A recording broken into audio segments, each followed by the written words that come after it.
सोचिए, एक शांत अपार्टमेंट जहां सब कुछ सामान्य दिखता है, लेकिन उसी घर के अंदर 3 लोगों की बेरहमी से हत्या कर दी गई हो, और वो भी इतने खौफनाक कि सुनकर रूह कांप जाए।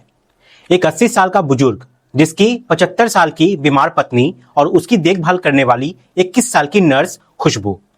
आखिर ऐसा क्या हुआ उस रात जिसने इस पूरे घर को खून से भर दिया? और उससे भी बड़ा सवाल, कातिल कौन था?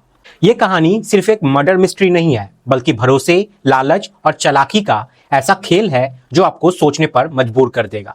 ये कहानी एक बुजुर्ग दंपत्ति से शुरू होती है जिसमें पति का उम्र लगभग 80 साल और पत्नी की उम्र करीब 75 साल थी। पत्नी अक्सर बीमार रहती थी, ज्यादातर समय बिस्तर पर ही गुजारती थी और घर का सारा काम उस बुजुर्ग पति को ही संभालना पड़ता था।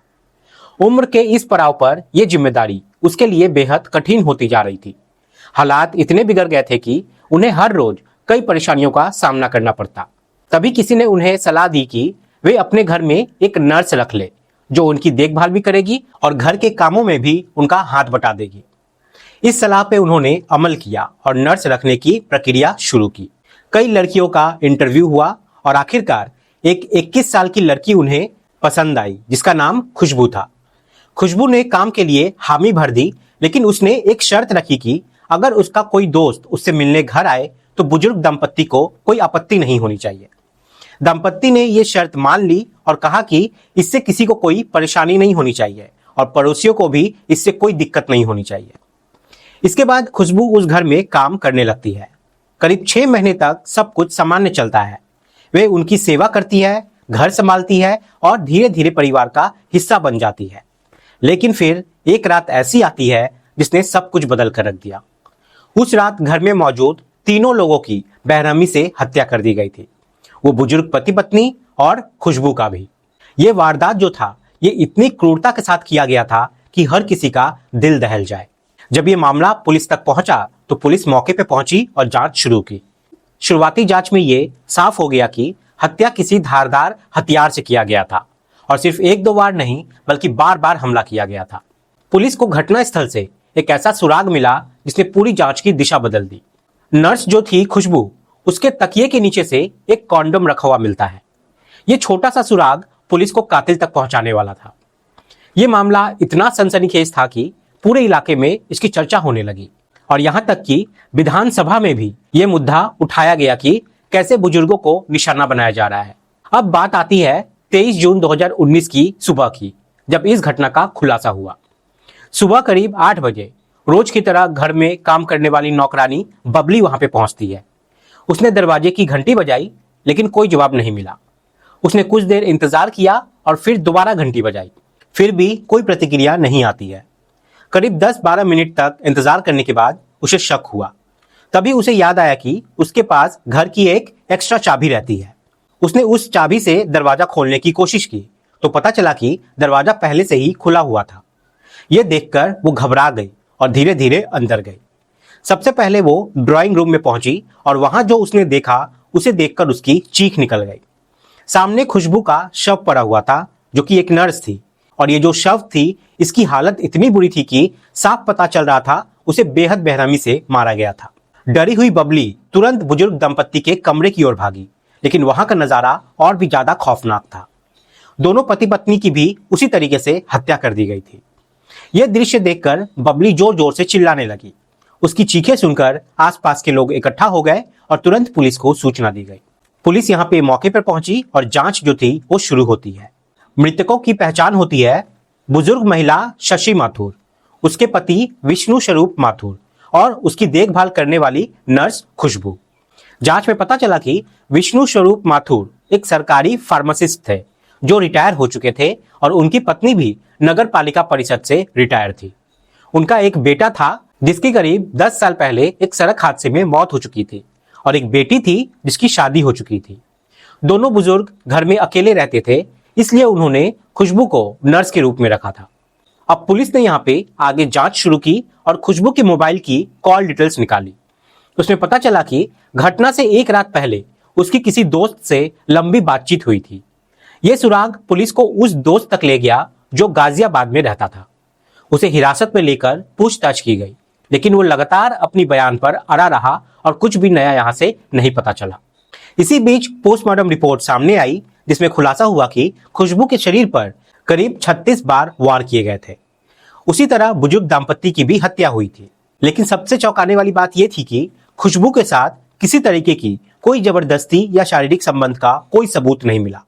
अब यहां सवाल यह उठता है कि आखिर तकिए के नीचे तब वो रखा हुआ कॉन्डम वहां पे क्यों पड़ा हुआ था। यही सवाल इस केस को और भी ज्यादा रहस्यमय बना दिया और यहीं से कहानी एक नए मोड़ पे आने लगी। पुलिस के सामने अब सबसे बड़ा सवाल यही था कि आखिर ये कॉन्डम वहां क्या कर रहा था। अगर कोई शारीरिक संबंध या जबरदस्ती नहीं हुई तो फिर इसे जानबूझ कर रखा गया होगा, लेकिन क्यों? क्या ये पुलिस को गुमराह करने की चाल थी या फिर कुछ और मामला था? जांच यहां पे आगे बढ़ ही रही थी कि 25 जून 2019 को एक नई जानकारी सामने आई। बुजुर्ग बिश्नू माथुर का मोबाइल फोन जो घटना के बाद से बंद था और गायब था, अचानक गुरुग्राम के सेक्टर 58 में कुछ सेकंड के लिए ऑन होता है। यह पुलिस के लिए एक बहुत बड़ा क्लू था। तुरंत पुलिस की टीम उस लोकेशन पर पहुंची और वहां एक होटल में जांच शुरू की गई। होटल के रिकॉर्ड को खंगाले गए और वहां ठहरने वाले लोगों की लिस्ट निकाली गई। उसी दौरान दो नाम यहां पे सामने आए, प्रीति सहरावत और मनोज भट्ट। जब इन नामों के बारे में मृतक परिवार की बेटी से पूछा गया तो उसने बताया कि वे प्रीति को जानती है। दरअसल उसकी मां शशि माथुर की एक सहेली थी और प्रीति उसी सहेली की बेटी थी। अब पुलिस का शक यहाँ पे और गहरा हो जाता है। जब प्रीति के घर पर रेड डाली जाती है तो वहां पर एक कॉन्डम का पैकेट मिलता है जिसमें 3 में से 2 कॉन्डम मौजूद थे और एक यहां पर गायब था। फॉरेंसिक जांच में यह साफ हो गया कि घटना स्थल पर मिला कॉन्डम उसी पैकेट का हिस्सा था। अब पुलिस को यहां पे पूरा यकीन हो गया कि इस केस की कड़ियां प्रीति और मनोज से जुड़ी हुई है। इसके बाद दोनों को हिरासत में लेकर सख्ती से पूछताछ की गई। धीरे धीरे उनके अतीत के पन्ने खुलने लगे। प्रीति की जिंदगी खुद एक संघर्ष भरी कहानी थी। साल 2000 में उसकी पहली शादी हुई जो सिर्फ 6 महीने में ही टूट गई। फिर उसने दूसरी शादी की जिससे उसे एक बेटा और एक बेटी हुई, लेकिन 2006 में उसका दूसरा पति भी उसे छोड़कर विदेश भाग गया।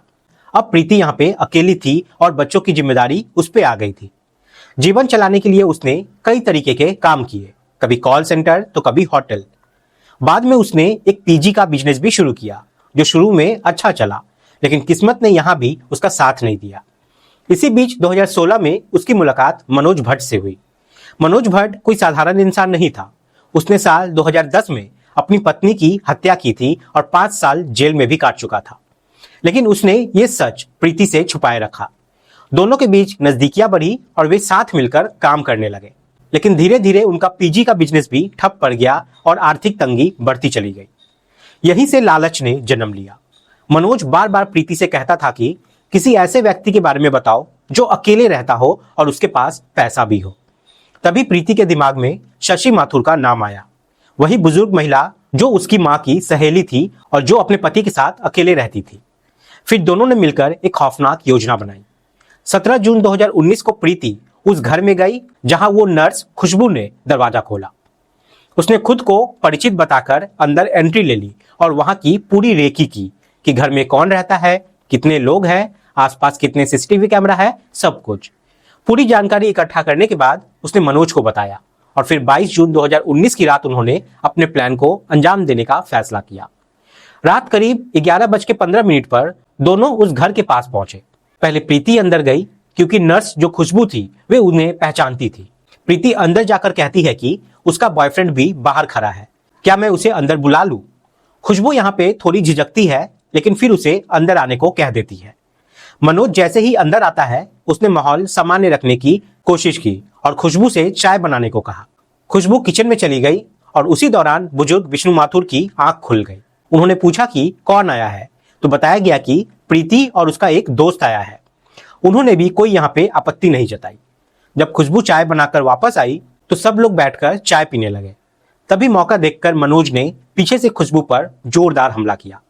उसने एक के बाद एक इतने वार किए कि उसकी मौके पर ही मौत हो गई। इसके बाद दोनों ने मिलकर बुजुर्ग दाम्पत्य की भी उसी बेरहमी से हत्या कर दी। रात करीब 2:30 बजे तक दोनों घर के हर कोने को खंगालते रहे, पैसा, ज्वेलरी जो भी मिल सके। उन्हें कुछ सोने के गहने, एक हीरे की अंगूठी और थोड़े पैसे मिले, लेकिन जाते जाते उन्होंने एक चाल चली। मनोज ने अपने पास रखे कॉन्डोम जानबूझकर खुशबू के तकिए के नीचे रख दिए ताकि पुलिस की जांच गलत दिशा में चली जाए और मामला किसी अवैध संबंध या अन्य एंगल में उलझ जाए। वारदात के बाद दोनों एक होटल में जाकर छुप गए, लेकिन किस्मत ने उनका साथ नहीं दिया। गलती से मोबाइल ऑन हो गया और यही उनकी गिरफ्तारी का सबसे बड़ा कारण बना। आखिरकार पुलिस ने दोनों को गिरफ्तार कर लिया और जेल भेज दिया। कुछ समय बाद प्रीति ने कोर्ट में अपील की कि वे सरकारी गवाह बनना चाहती है और पूरी सच्चाई बताना चाहती है। सालों बाद उसकी यह अपील स्वीकार कर ली गई और अब वो अपने ही साथी मनोज के खिलाफ गवाही देने वाली है। इस केस में अब सजा होनी तय मानी जा रही है, क्योंकि सबूत इतने मजबूत है कि बचना लगभग नामुमकिन है। दोस्तों, इस कहानी का मकसद आपको जागरूक करना है।